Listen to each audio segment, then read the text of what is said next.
아시시 성 프란치스코의 생애. 토마스 첼라노. 프란치스코회 한국 관구.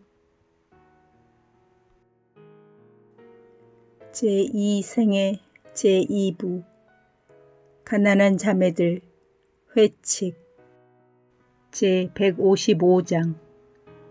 형제들이 가난한 자매들을 어떻게 대하기를 바랐는가.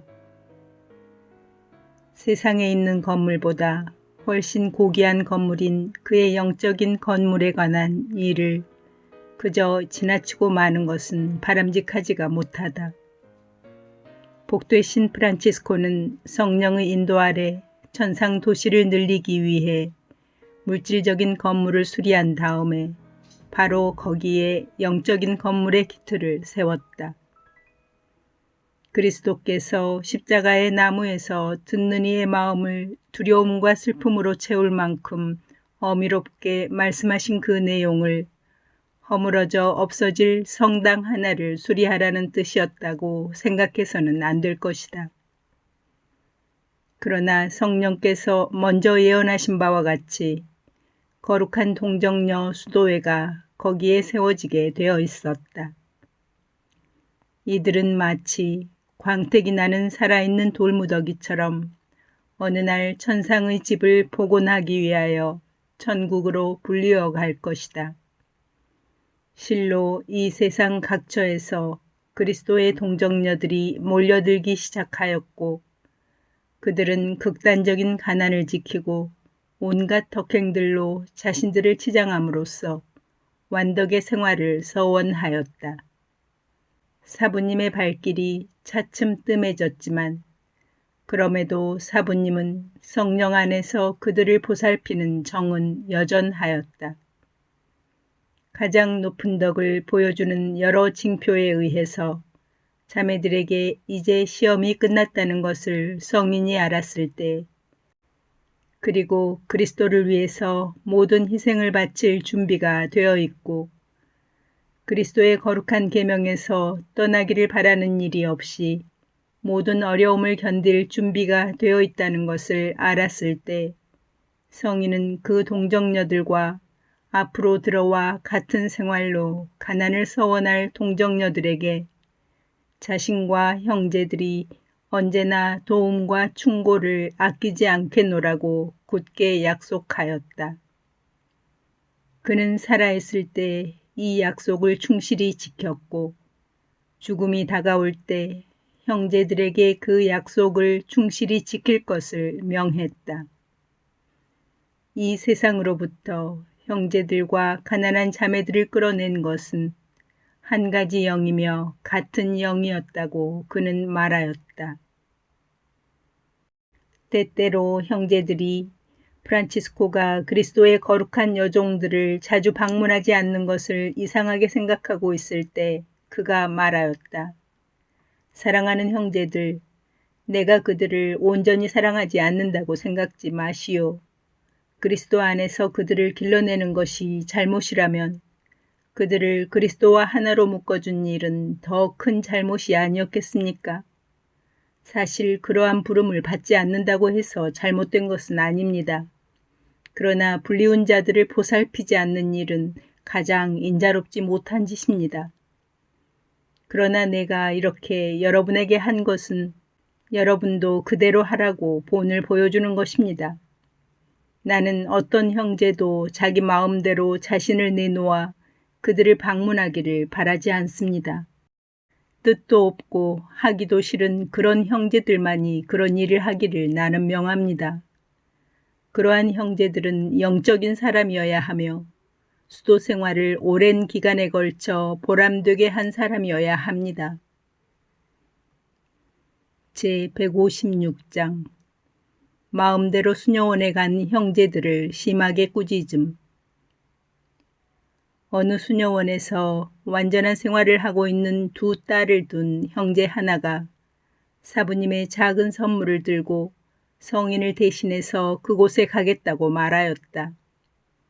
성 프란치스코가 그를 매우 과하게 꾸짖고 여기서는 차마 말할 수 없는 말로 혼을 냈다.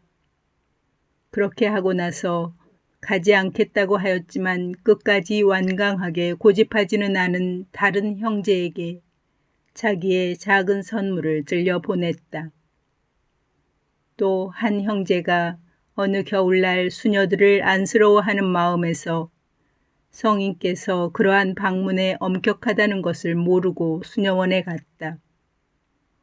이 사실이 성인께 알려지자 성인이 그 형제를 발가벗겨서 날씨도 춥고 눈도 푹푹 빠지는 먼 길을 걷게 하였다. 제157장 말보다 행동으로 한 설교.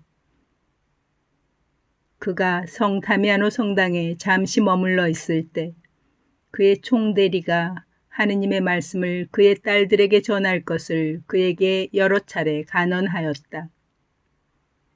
마침내 프란치스코는 그의 끈덕짐에 견디지를 못하고 동의하고 말았다.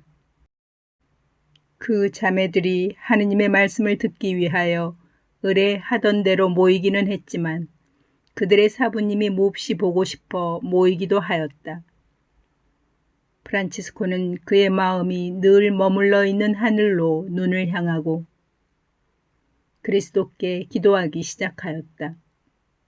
그러고는 재를 그에게 가져오게 하여 자기 주위를 빙 둘러 바닥에 뿌리고 나머지는 자기의 머리에 뿌렸다. 자매들은 다음 일을 기다렸지만 복되신 사부님이 그 원 안에서 아무 말도 하지 않고 무릎을 꿇고 있는 것을 보고 그들은 무척 놀랐다. 이윽고 갑작스레 성인이 일어나 강론 대신에 하느님 나를 불쌍히 여기소서를 암송하자 수녀들은 망연자실하였다. 암송을 마치고 그는 급히 자리를 떴다. 이 상징적인 설교의 힘에 그들은 통회를 하여 눈물을 펑펑 쏟았고 계속하여 가슴을 치지 않을 수 없었다.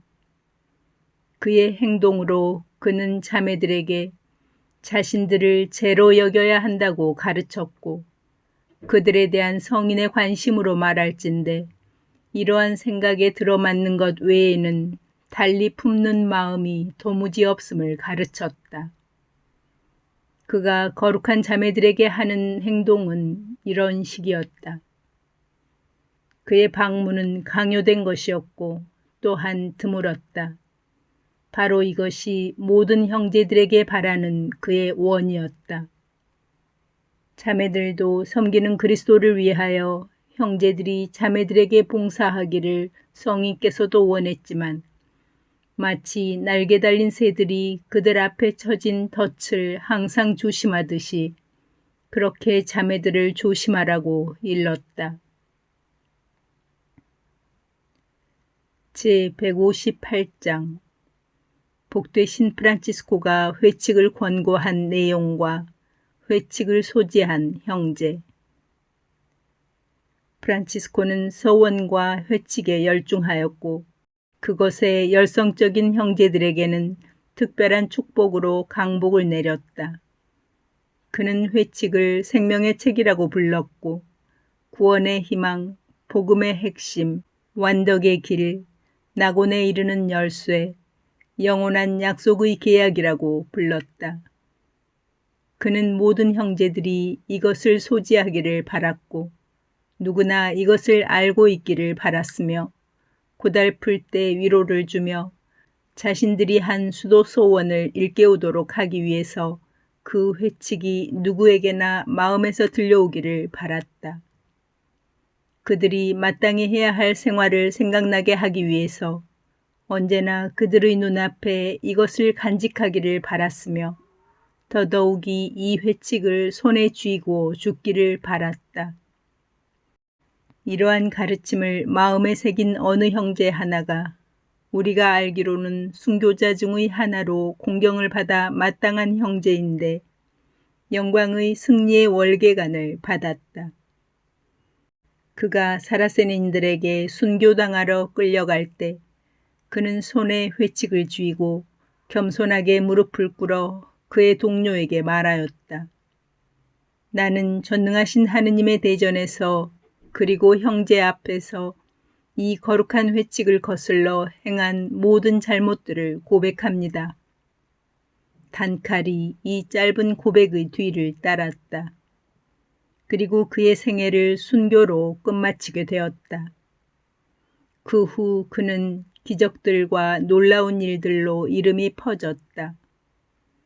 이 형제는 너무 어려서 입회하였기 때문에 단식 규칙도 지킬 수 없을 정도였지만 그럼에도 그는 부드러운 살에다 가시도 친 철고 행대까지 둘렀던 것이다.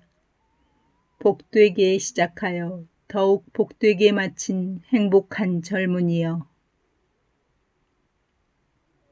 제159장 회칙에 관한 사부님의 권고를 뒷받침하는 환시. 지극히 거룩하신 사부님이 어느 날 회칙과 관련하여 하늘이 내려주신 환시를 보았다. 당시에는 형제들 간의 회칙의 인준이 토론거리였다. 이 문제에 크게 골몰한 프란치스코에게 다음과 같은 일들이 꿈속에서 나타났다. 그가 땅바닥에서 작은 빵 부스러기들을 주워 모아 배고파하며 쭉 둘러서 있는 여러 형제들에게 나누어 주어야만 했다. 미세한 빵가루도 손에서 흘리지 않고 나누어 주기란 힘들 것 같아서 걱정을 하고 있던 차에 하늘에서 한 목소리가 들렸다. 프란치스코야, 그 부스러기들을 합쳐서 한 덩어리로 만들어라. 그렇게 해서 그것을 먹기를 기다리는 형제들에게 주도록 해라. 그래서 그가 그대로 하였지만 경건하게 그것을 받지 않는 형제들이나 혹은 그들이 받은 선물을 하찮게 여기는 형제들은 나병에 걸려 몰골이 크게 변하는 것을 곧 볼 수 있었다. 성인이 아침에 일어나 이 환시의 신비를 알아들을 수 없어서 유감스럽게 생각하며 동료들에게 모든 사실을 말하였다. 잠시 후 그가 기도에 계속해서 몰입하여 있는 동안 이러한 목소리가 또 하늘에서 그에게 내려왔다. 프란치스코야, 간밤의 빵 부스러기들은 복음의 말씀드리며 그 덩어리는 회칙이고 나병은 악이다.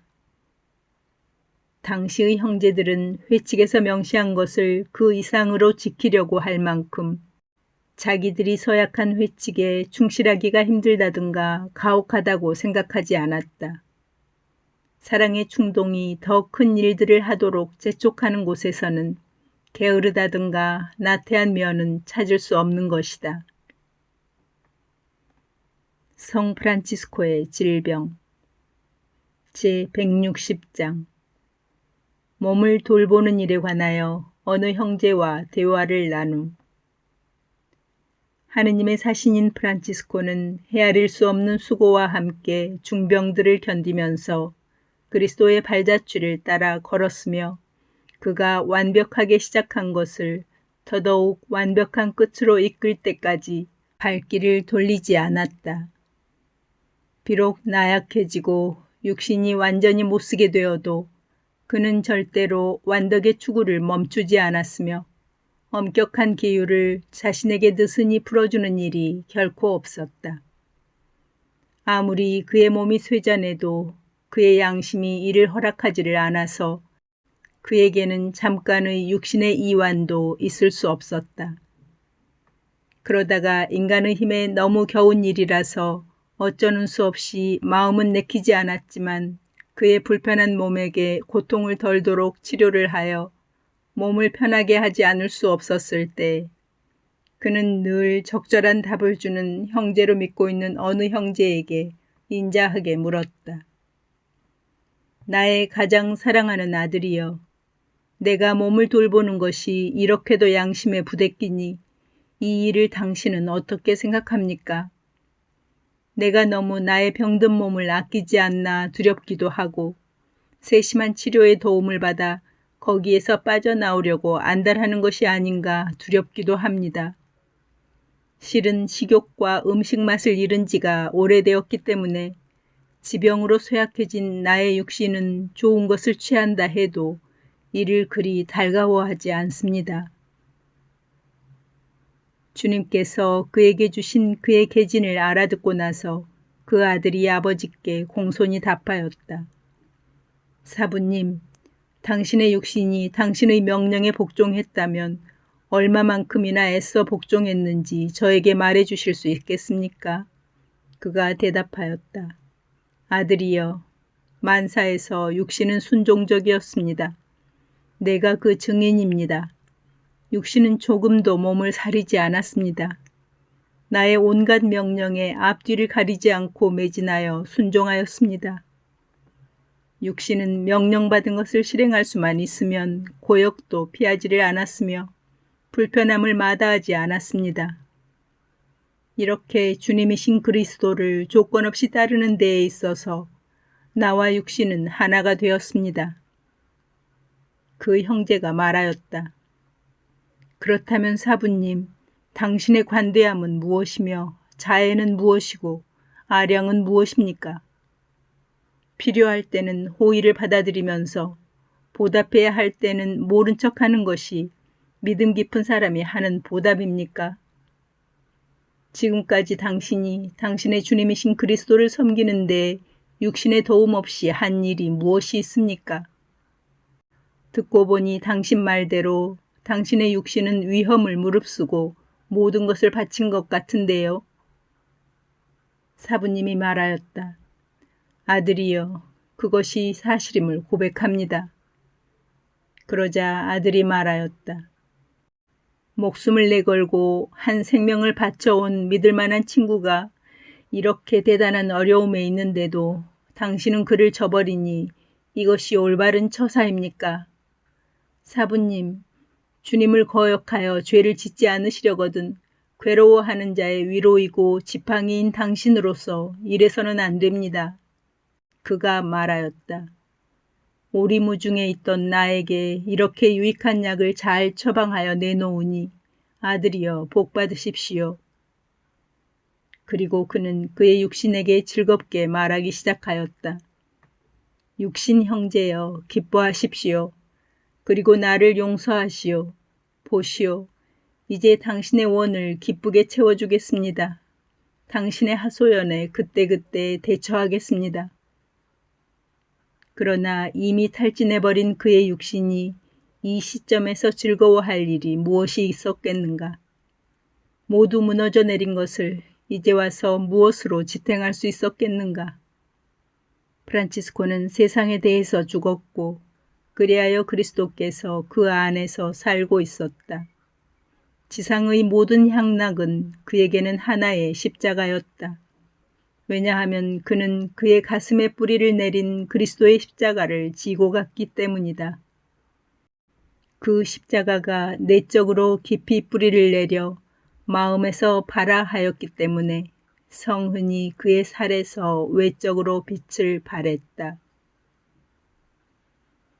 제161장 그의 질병을 보고 주께서 하신 약속. 프란치스코가 병고에 만신창이가 되었으면서도 강인하게 병고를 견뎠던 것이 놀랍기만 하다. 그는 이러한 시련들을 이름하여 병고라 하지 않고 자매들이라고 하였다. 이러한 병의 원인은 여러 가지임이 확실하다. 실로 프란치스코가 그의 승리로 영광을 받도록 하기 위해서 지존하신 분께서 그가 아직 전투에 미숙할 때 어려운 일들을 보내셨을 뿐만 아니라 전투에 노련해졌을 때에도 역시 승리의 기회를 보내셨다. 그의 후계자들도 이 점에서 그의 본을 받아야 한다. 왜냐하면 그가 나이를 핑계삼아 게으르지 않았었고 병고를 핑계삼아 엄격함을 완화하지 않았었기 때문이다. 그는 이 눈물의 골짜기에서 이유 없이 정화된 것이 아니다. 연옥의 불로 정화되어야 할 것이 그에게 남았다면 마지막 한 푼까지 갚기 위해서 그리 된 것이다. 그는 마침내 하늘로 곧장 갈 수 있을 만큼 아주 완전히 정화되었다. 그가 다른 형제에게 말한 대로 고통을 참는 데 큰 상이 있다는 것이 성인의 고통을 이해하는 최선의 방법이라고 나는 생각한다.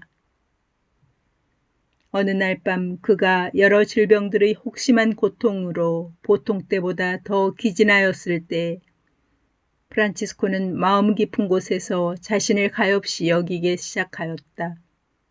그러나 깨어있는 정신을 단 1시간이라도 육신의 쾌락에 기울어지지 않게 하기 위해서 그는 그리스도께 기도하며 흔들리지 않는 인내의 방패로 맞섰다. 그가 번민 중에 기도를 하는 사이에 마침내 주님께서 이러한 비유로 그에게 영원한 생명을 약속해 주셨다. 이 땅덩이와 온 우주가 값으로 칠 수 없을 만큼 값진 금이라고 하자. 너에게 모든 고통이 사라지고 나서 네가 심한 병고를 견딘 값으로 위에서 말한 값진 금은 금이라고도 할 수 없고 그와는 비교도 안 되는 영광이라는 보물의 상급이 너에게 주어진다면 잠시 당하는 이 고통을 기쁘게 참지 않겠느냐? 성인이 말했다. 기꺼이 견디겠습니다. 즐겨 참겠습니다. 주께서 말씀하셨다. 내 왕국이 내 병의 보상으로 내게 주어지니 환호하라. 천국의 상속을 편안히 자신있게 기다려라. 그것은 내 인내의 보답이니라. 이렇게 행복한 약속을 받은 복된 그는 얼마나 큰 기쁨을 누렸을까. 그러니 그는 얼마나 큰 인내와 사랑을 가지고 육신의 고통을 쌓아놨을까. 그가 그때 표현할 수 없었던 것을 지금은 완전히 누리고 있다. 비록 조금이기는 하였지만 그 당시에도 할 수 있는 만큼은 그의 동료들에게 말했다. 그래서 이때에 그는 피조물들의 찬가를 지었다. 그는 창조주를 찬양하도록 한껏 피조물들을 북돋우었다.